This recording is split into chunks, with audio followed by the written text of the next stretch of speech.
Hello everyone. In this video we will continue to examine topic 7.1, discrete energy and radioactivity, and in particular we will begin to unpack or continue unpacking discrete energy and discrete energy levels.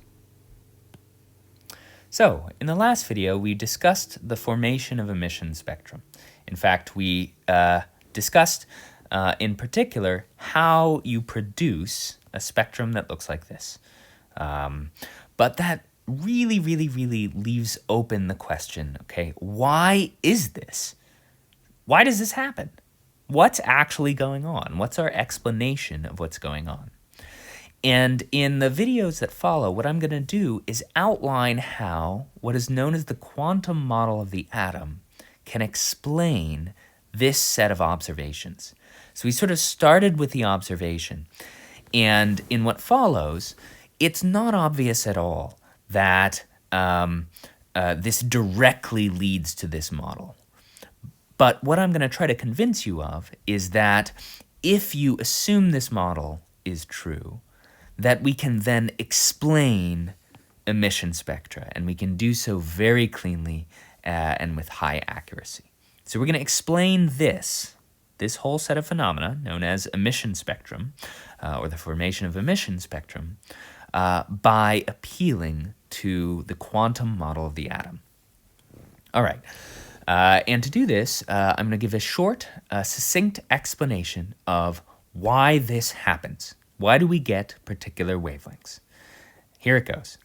So when you apply a high potential difference to that thin gas, energy is delivered to the electrons. And in particular, the electric field, is going to ultimately sort of pull off those electrons and interact with those electrons electromagnetically and give them energy. They are excited, that's a technical term, so excited to the higher energy levels around the nucleus. So we assume that there's a quantum model of the atom where there are particular energy levels where the electron can be. Here's the first energy level, here's the second, here's the third, here's the fourth, labeled with this number n, which is just any n in the natural numbers.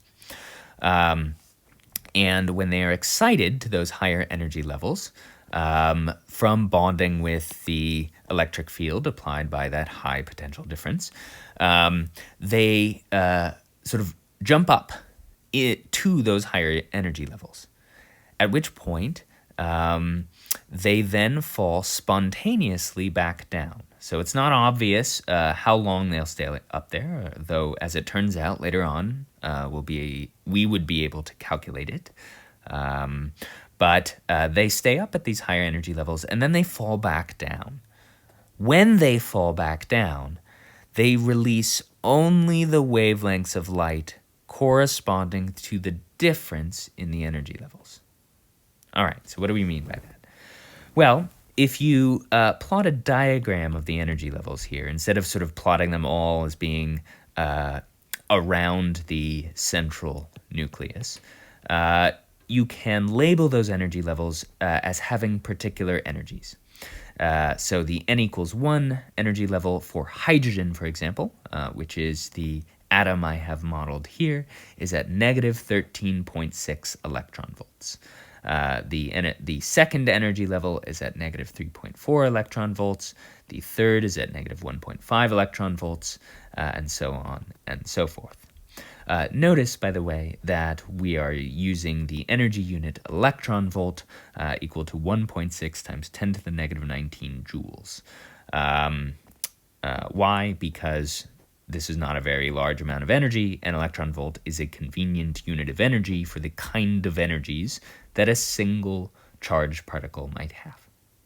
So, the energy level of that base or first energy level is 13.6 electron volts, and there are more and more energy levels sort of beyond n equals 4. I just haven't drawn them here.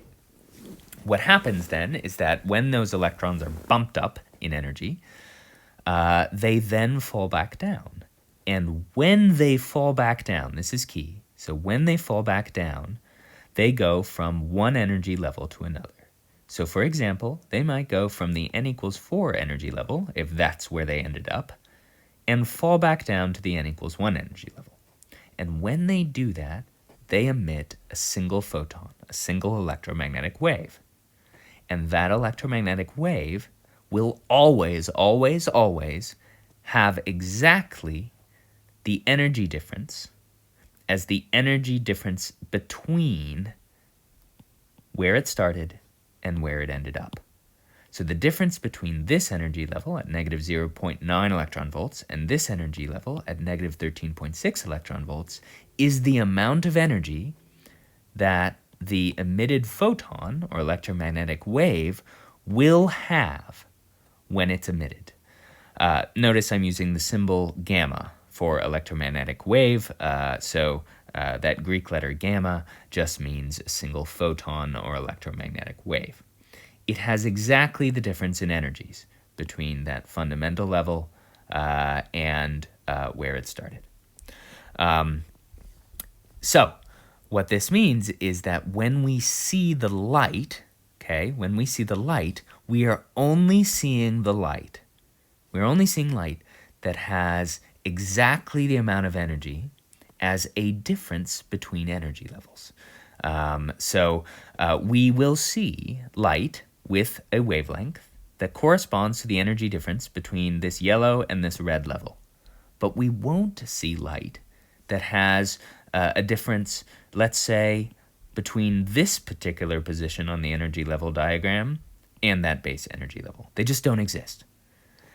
And so if we quickly think back to our emission spectrum, all right, why do we see particular wavelengths of light on the emission spectrum?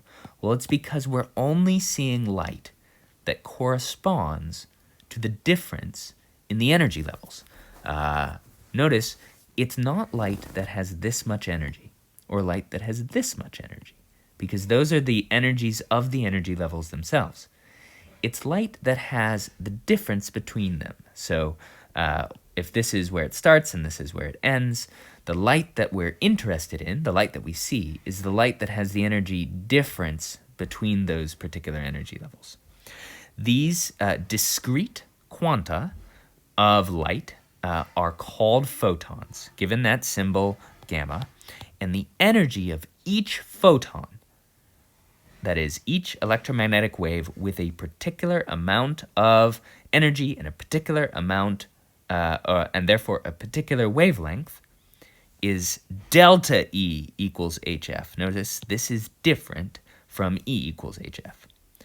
Light's energy is related to its frequency by HF. What this formula is telling us is that the difference in the energy levels here between, let's say, the green and the orange level is equal to the frequency of the light emitted. So this is telling us something physical about the relationship between the energies of the different energy levels here and the frequency and therefore wavelength of the emitted photon or emitted light. This is fundamentally why emission spectra provide evidence for the quantum model of the atom. So when you're answering this kind of question qualitatively, this is one of the most challenging qualitative questions to answer in the whole IB, I think. And you'll get it phrased exactly like this. How do emission spectra provide evidence for the quantum model of the atom? The way to answer that is by saying, here's what the quantum model of the atom is, right? The quantum model of the atom says that there are discrete energy levels at which the electron can be and not at any other point. And then by explaining what happens with the quantum model of the atom that leads to these discrete wavelengths being seen in the atomic spectrum.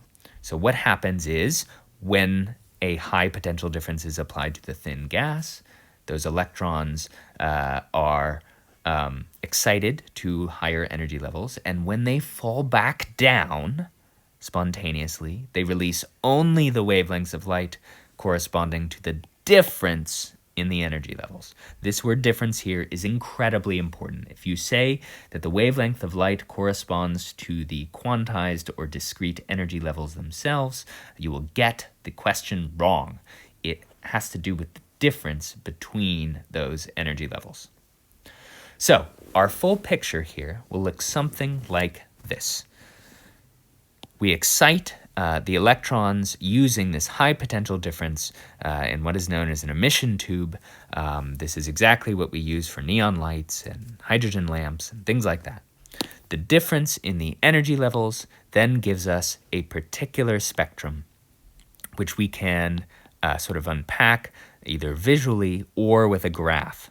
So notice that the intensity of a particular wavelength corresponds to a peak on the graph of that spectrum. Okay. And I'm going to pause right there and come back to this in the next video.